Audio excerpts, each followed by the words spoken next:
What's the libertarian solution to the farm problem? Just free market? Free market, get the government out of it. You know, under Ronald Reagan, the subsidies in 1980 were $10 billion a year. They've gone up to $26 billion a year, and there's just as many bankruptcies as ever. Prices are wildly fluctuating as ever. I think it'd be much better if we got rid of all the subsidies and gave the farmers steady prices and a sound dollar.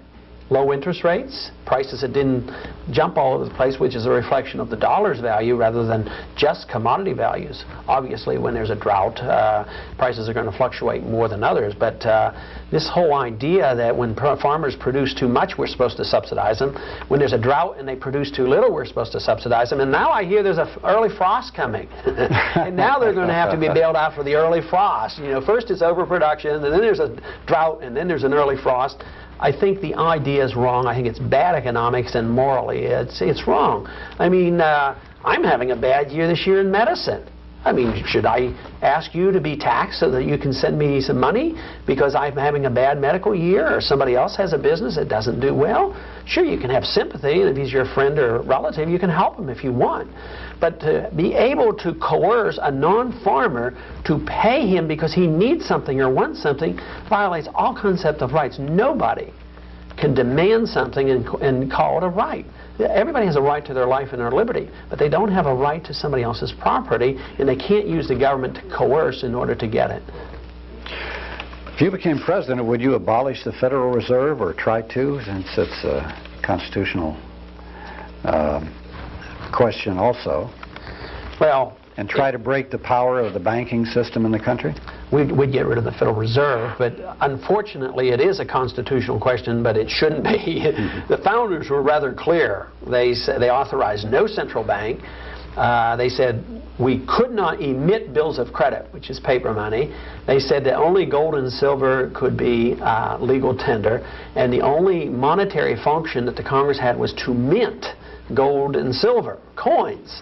So if we'd follow the Constitution, we would not have a central bank, and we would not have a fiat paper currency. We would have a gold or silver standard, or both.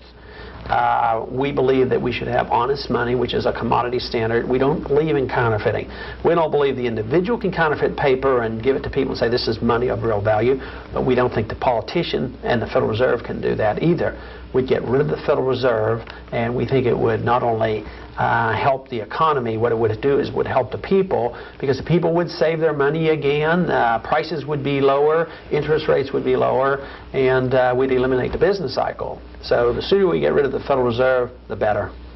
What would you do about the deficit, this enormous deficit we have? The deficit should be eliminated by one technique: cutting spending. You can't cut spending until we decide as a people what we want from our government. If we want welfare and warfare, the budget will never be balanced. We're going to have an economic calamity, and it's going to be very, very major. If we want some sense to our government, we should balance the budget. We should do it immediately, and it should be done by cutting, and it should be cut both domestically and internationally. We certainly can cut military spending, because a lot of the military spending has nothing to do with national defense. We do not have to sacrifice defense. I believe if we changed our policy, we could have a better defense, but we would spend a lot less money, especially overseas. Same way at home. There's too much welfare. We'd cut back on welfare. There's too much interest on the national debt. A sound currency would lower the interest payment. So we would balance the budget immediately at a much lower level. I think it would be the greatest thing in the world for the economy. You have a last statement you'd like to make for our viewers? Yes, I would like to suggest to the viewers that you should look at your choices. I think this year you do have a choice. I think it's foolish to waste your vote. Voting Republican and voting Democrat is a pure waste of your vote. So if you want to vote for less government, if you want to say you're not satisfied with the status quo, then you have to vote Libertarian. If you stay at home, which many people are doing, they're staying at home these days because they are disgusted like we are, but they don't think it's much chance of changing things. But if you vote Republican or Democrat, it makes no difference whatsoever. If they like what they have, If they're satisfied with the status quo, it doesn't matter. But if you don't want to waste your vote, if you want to make your vote productive, make your vote count, come join the Libertarians, vote Libertarians, send a message, because even if we get 5 or 10 or 15% of the vote, we will revolutionize politics in this country for the next 100 years. And that's what we want to do. We want to set the stage for the 1990s when the Libertarian Party can be a predominant force in this country.